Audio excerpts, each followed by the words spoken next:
Olá, bem-vindos à nossa aula. Eu sou a professora Dinanci Silva, de Língua Portuguesa.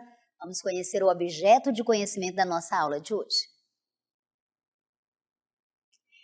Objeto de conhecimento: linguística textual, regularidades de gêneros textuais, blocos de composição e estilísticos, condições de produção, circulação e recepção de textos, relações lógico-discursivas, coesão e coerência em textos orais e escritos nos diversos gêneros. Detalhamento da nossa aula. Reconhecimentos dos elementos linguísticos que constituem marcas de diferentes gêneros. Identificação das relações entre partes do texto, tema, tese, argumentação, continuidade e relações lógico-discursivas nas práticas artísticas, corporais e verbais. Então, vamos para a nossa aula, tem muita coisa para discutirmos e aprendermos.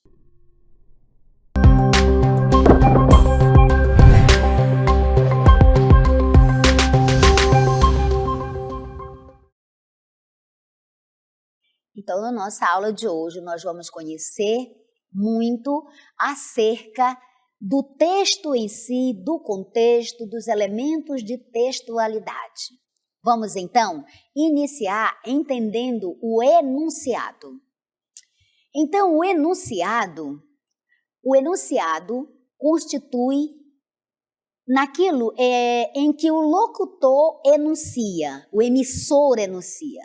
Então, o enunciado é tudo aquilo, que ele, o locutor, o enunciador, diz ao receptor da mensagem numa situação concreta de interação pela linguagem. Então, o enunciado, quando você ouvir a palavra enunciado, trata-se de quê? De tudo aquilo que o locutor enuncia, tudo o que ele diz ou escreve, tudo que ele diz ao emissor, ao locutário. Isso em se tratando de uma situação concreta de interação social, no dia a dia, nos diversos aspectos da realidade, nós precisamos interagir com as pessoas. Então, ali nós estamos numa prática comunicativa, numa situação comunicativa. Nesse sentido, então, nós enunciamos, certo? Aquilo que nós dizemos ao locutário, ao receptor da nossa mensagem, constitui, então, o enunciado daquilo que nós expressamos. Seguindo, então, nós temos outros aspectos para tratar. Vamos ver, então, em que se constitui o texto verbal. Você sabe que o texto, ele pode ser verbal, a linguagem pode ser verbal, não verbal e pode ser mista. Então, o texto verbal é uma unidade linguística concreta.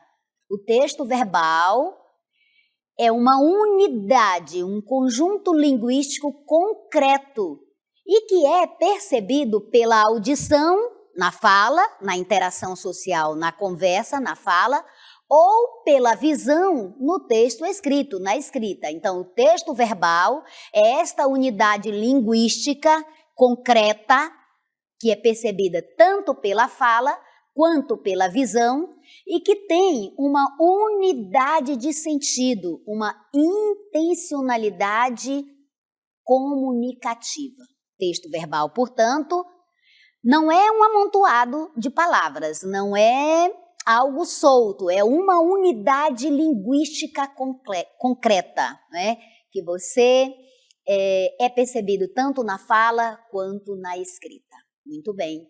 Agora que você entendeu o texto verbal, aquele que é constituído na língua verbal, falada e escrita, vamos entender os elementos que constituem essa nossa situação de comunicação, o texto. Vamos entender os elementos que ajudam na constituição dos sentidos do nosso texto. Vamos para eles, então? Então, nós temos aqui alguns elementos e eles nos ajudam a entender, a compreender o texto. Para que o texto exista, há necessidade desses elementos, né? Nós temos, então, a coesão, nós temos a coerência, nós temos a intencionalidade, temos a aceitabilidade, a situacionalidade e nós temos também a informatividade, a intertextualidade, clareza, expressividade e originalidade. Todos esses elementos, em conjunto, atuando em conjunto, eles possibilitam a construção dos sentidos do texto, daquela unidade linguística que é percebida pelos olhos, né, pela visão, né, e na escrita, né, pela audição e pela visão.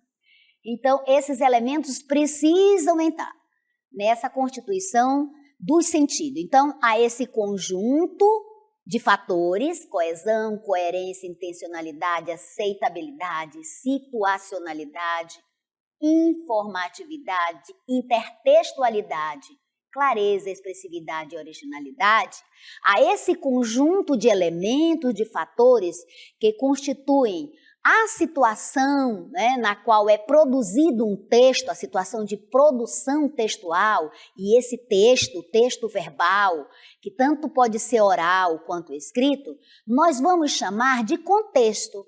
Então, esses elementos, coesão, coerência, intencionalidade, todos esses fatores de textualidade, nós vamos chamar de contexto discursivo ou de situação de produção, não é? E ao conjunto dessa atividade comunicativa realizada entre o emissor e o receptor do texto, ou seja, o texto e o contexto, nós discursivo, nessa situação discursiva, reunidos juntos, o texto e o contexto, nós vamos chamar de discurso. Lembrando, então, que esses são os fatores que vão constituir, né, a situação, o contexto em que o texto é produzido, certo? Então, há esse conjunto aqui, né? Nós vamos chamar de elementos, de fatores que propiciam, que ajudam na compreensão e na constituição dos sentidos do texto verbal. Seguindo, então, nós vamos entender agora um conceito muito interessante, que é o conceito chamado discurso. Certamente você já ouviu a palavra discurso, né? Com vários sentidos. Você sabe que a palavra vem carregada de sentidos e toda palavra ela tem o seu sentido denotativo, o seu sentido literal, aquele primeiro sentido, mas ela também traz outros sentidos simbólicos, né? Outros significados simbólicos. E aí a necessidade de atentar nos nossos textos para a clareza, né? A clareza na produção dos nossos textos, que é um dos elementos de textualidade, a clareza, a expressividade. Precisamos prestar atenção a isso, por quê? Porque isso vai ajudar na compreensão, tanto na produção quanto na compreensão do texto, né? Para fazer uma escolha bem correta em relação à clareza, para que não prejudique o sentido, não prejudique o significado daquilo que você quer traduzir, das mensagens. Lembrando que as palavras, uma escolha incorreta, pode levar, não é, a sentidos que você não queria dar, mas como a palavra possui sentidos outros que não só o denotativo, ela possui sentidos conotativos, então há que se ter muita atenção ao produzir um texto, atentar para a clareza. Além da coesão e da coerência, nós vamos ver um por um desses elementos, desses fatores de textualidade. Mas entendendo agora o discurso. O discurso é o quê? O discurso é uma atividade comunicativa, é a sua interação. E essa atividade comunicativa, ela deve ser capaz de gerar sentido. Sentido esse desenvolvido entre os interlocutores. Então, o discurso é uma atividade, ele constitui-se numa atividade comunicativa. Só que essa atividade comunicativa, ela tem que ter esse caráter, essa capacidade de produzir, de gerar sentido entre as pessoas que estão nessa situação de comunicação, entre os interlocutores, o emissor e o receptor da mensagem. Vamos ver um exemplo. Então, nós temos aqui um exemplo, veja. Diga sim à vida e não à queimada. Nós temos aqui o exemplo de um discurso, certo?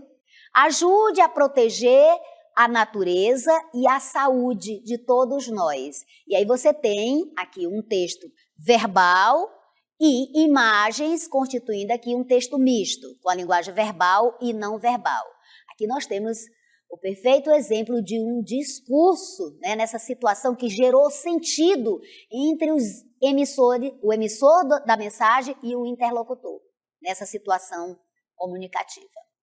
Então, o conjunto dessa atividade comunicativa, né, ou seja, esse texto que nós temos aqui e o contexto, veja a imagem que nós temos aqui de queimada. Então, há esse conjunto dessa atividade comunicativa, esse texto e esse contexto discursivo reunido, a reunião desse texto e do contexto em que essa situação foi produzida, essa situação de comunicação foi produzida, né? Nós vamos chamar de discurso. Aquilo que nós já entendemos. O discurso, então, é a reunião de quê? Do texto e do contexto. O contexto discursivo reunido. Isso aqui nós vamos chamar de discurso, né? Daquela temática que vem à tona.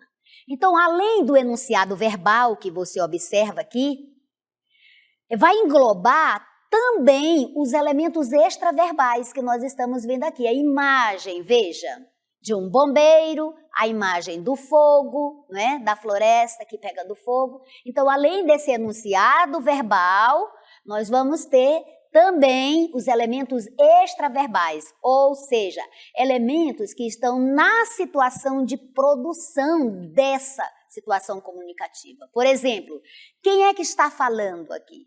Com quem se está falando? Com que finalidade? Né? Porque todo texto é da natureza, é da essência do texto. Ele é produzido com uma finalidade, tem uma finalidade discursiva ali, uma intencionalidade, sempre. Todo texto tem uma intencionalidade, assim como toda palavra tem um sentido denotativo e vários outros sentidos simbólicos, figurados, conotativos, o texto verbal, que é constituído pelas palavras, pelas frases, eles também têm essa questão. E que eles também vão participar da construção do sentido global do texto, certo? Vamos ver um outro exemplo aqui. Contar é muito dificultoso, não pelos anos que já se passaram, mas pela astúcia que tem certas coisas passadas de fazer balancer, de se remexerem dos lugares. A lembrança da vida da gente se guarda em trechos diversos. Uns com os outros acho que nem se misturam. Contar seguido, alinhavado, só mesmo sendo coisa de rasa importância. Tem horas antigas que ficaram muito mais perto da gente do que outras de recente data. Toda saudade é uma espécie de velhice. Talvez então a melhor coisa seria contar a infância não como um filme em que a vida acontece no tempo, uma coisa depois da outra, na ordem certa, sendo essa conexão que lhe dá sentido, princípio, meio e fim, mas como um álbum de retratos, cada um completo em si mesmo, cada um contendo o sentido inteiro. Talvez seja este o jeito de escrever sobre a alma, em cuja memória se encontram as coisas eternas que permanecem.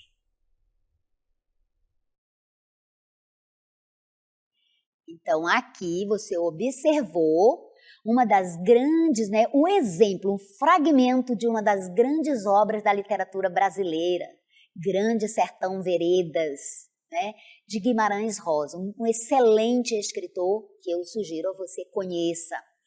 Aprecie a obra desse primor da literatura brasileira. Então, o narrador desse texto é o ex-jagunço Riobaldo, que é o protagonista aí. Então, apesar de o Riobaldo ser um homem simples, um homem do sertão, ele faz, nesse pequeno exemplo que nós vimos, ele faz reflexões filosóficas profundas, não são simples, são cheias de poesia e de sabedoria. Você viu, então, o exemplo de um discurso ali, reunindo o texto, o contexto, quem fala, para quem se fala, qual a finalidade, tudo está ali. Vamos agora, então, ver ponto a ponto aqueles fatores de textualidade. Vamos lá?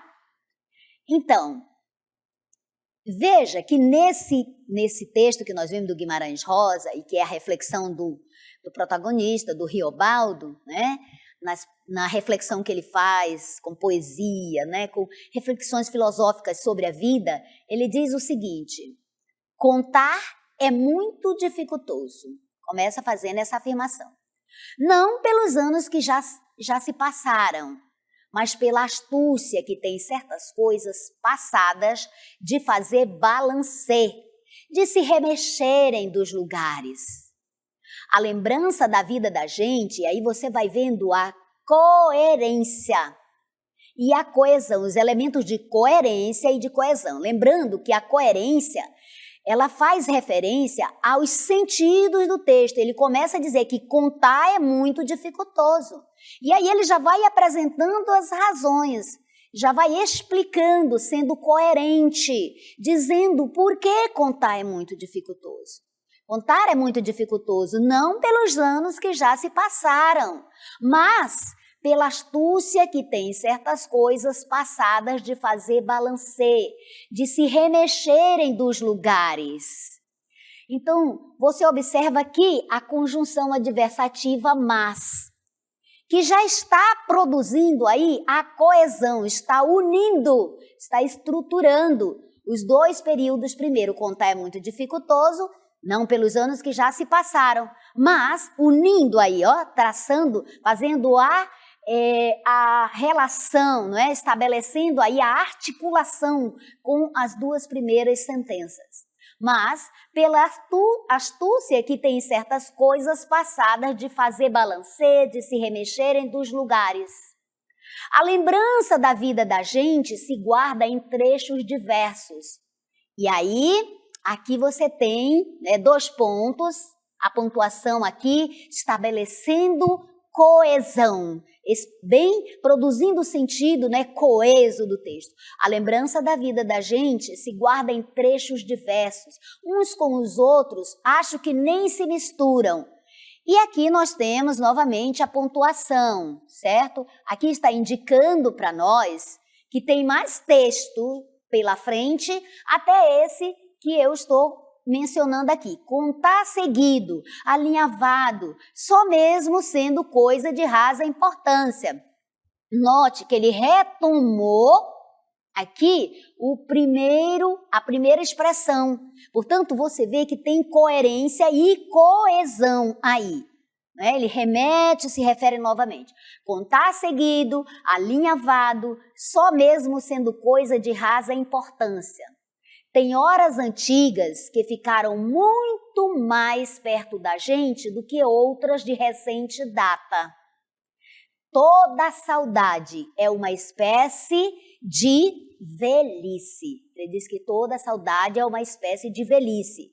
E aí ele vai estabelecer uma coerência. Talvez, então, a melhor coisa seria contar a infância não como um filme em que a vida acontece no tempo, uma coisa depois da outra na ordem certa, sendo essa conexão que lhe dá sentido, princípio, meio e fim.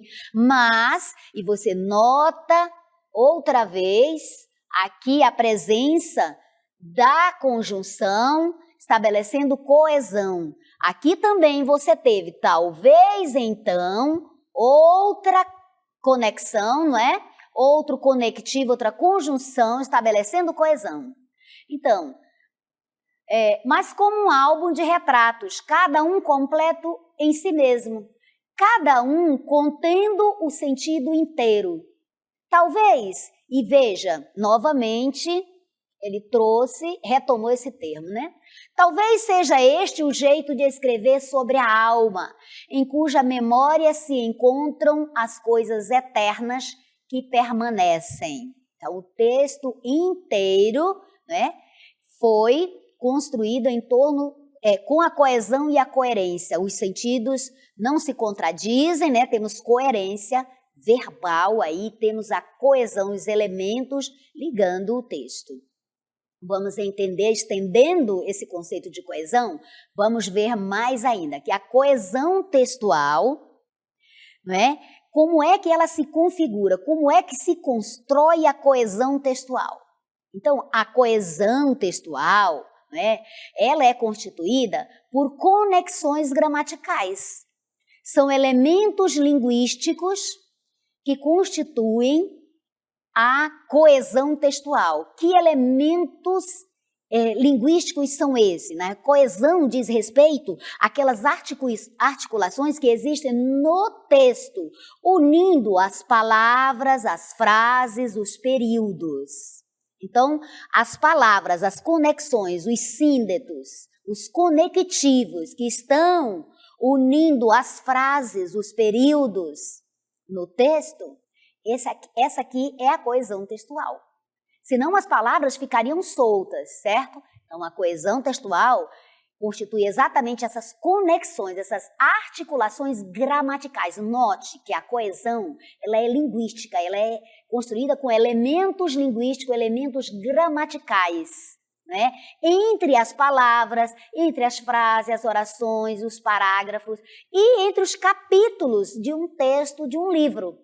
Coesão textual diz respeito a isso, aqueles elementos linguísticos. E aí você estuda, então, classes de palavra, né? Quando você estuda pronomes, você está aprendendo sobre a coesão textual, porque os pronomes, pronome remete a nome, faz referência a nome. Então, para você não repetir um determinado nome lá, você utiliza o pronome. E aí já articulou, já promoveu a coesão textual. Você aprende também sobre as conjunções, e elas também são elementos que promovem a coesão textual. Outros elementos que promovem a coesão textual são os advérbios, né? Eles também promovem isso.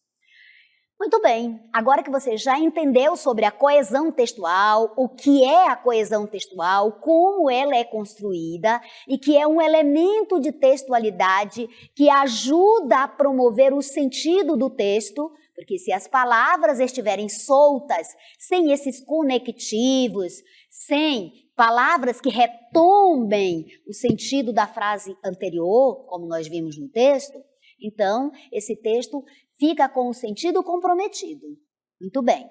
Seguindo, vamos conhecer sobre a coerência textual.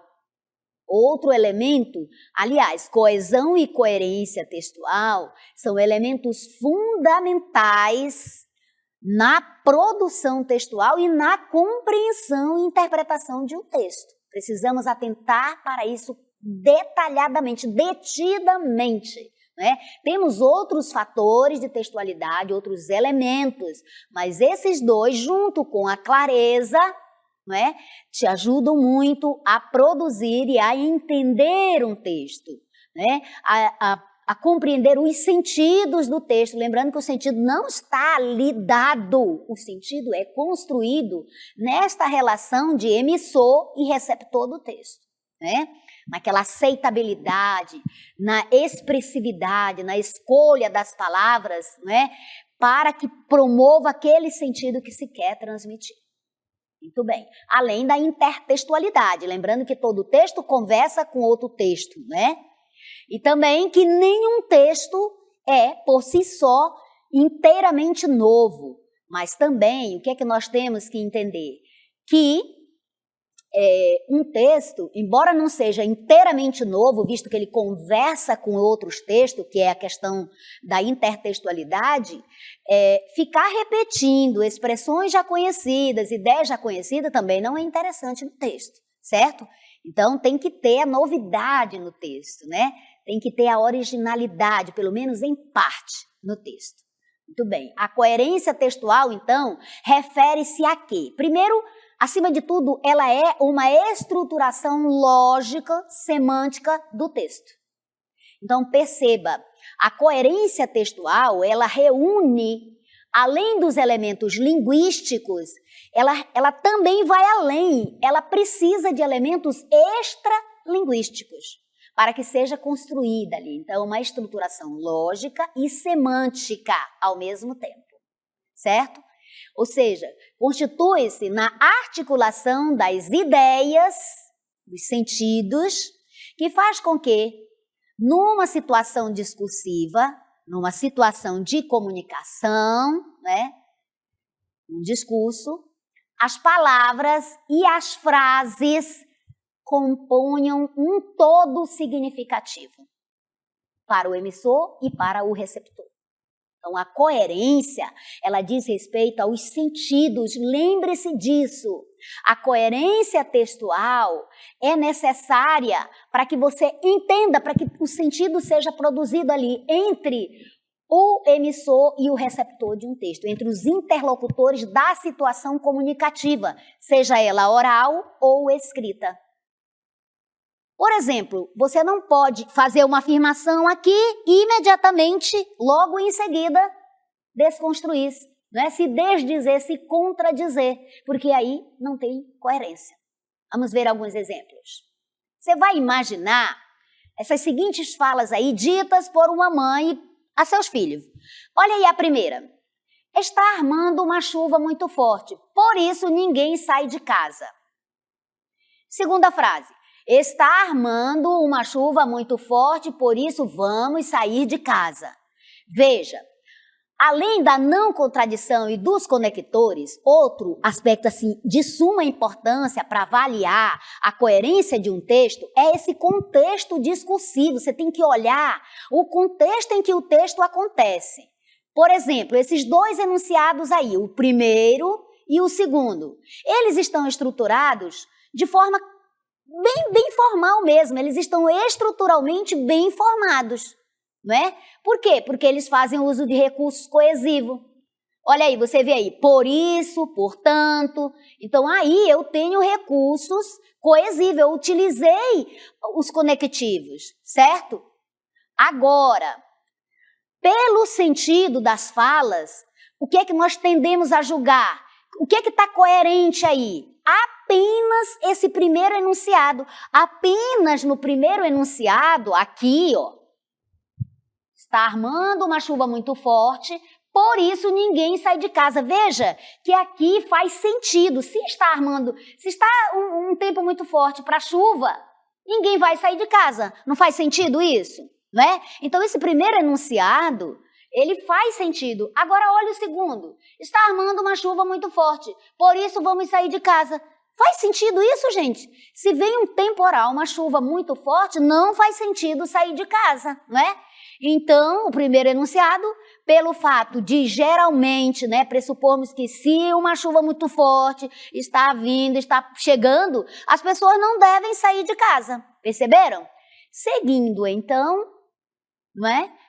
Nós compreendemos aqui alguns elementos da textualidade, certo? Você viu aí nos dois exemplos que nós podemos observar a questão da coerência. Um texto pode até ter coesão, porém pode faltar a coerência. Nós vimos nos exemplos, né? No primeiro tinha tanto coesão, não é? Concretizado ali pela a conjunção, por isso, estava unindo as frases, e tinha coerência por causa dos sentidos. Lembrando que a coerência diz respeito aos sentidos. O sentido tem que fazer sentido, tem que estar correto, tem que ser lógico. Não pode ser ilógico, não pode ser... não faz sentido isso, certo? No segundo enunciado, você percebeu a falta de coerência. Tinha coesão? Tinha. Eu tinha ali o conectivo, a conjunção por isso, mas não fazia sentido. Então, ao escrever textos ou ao ler texto, atente para esses dois elementos. Esses dois elementos aí, eles são fundamentais, tanto para a produção quanto para a interpretação, a compreensão textual. Nós ficamos por aqui. Esperamos que você tenha gostado, mas acima de tudo, você tenha entendido e compreendido todos esses elementos para produzir excelentes textos. Você é capaz.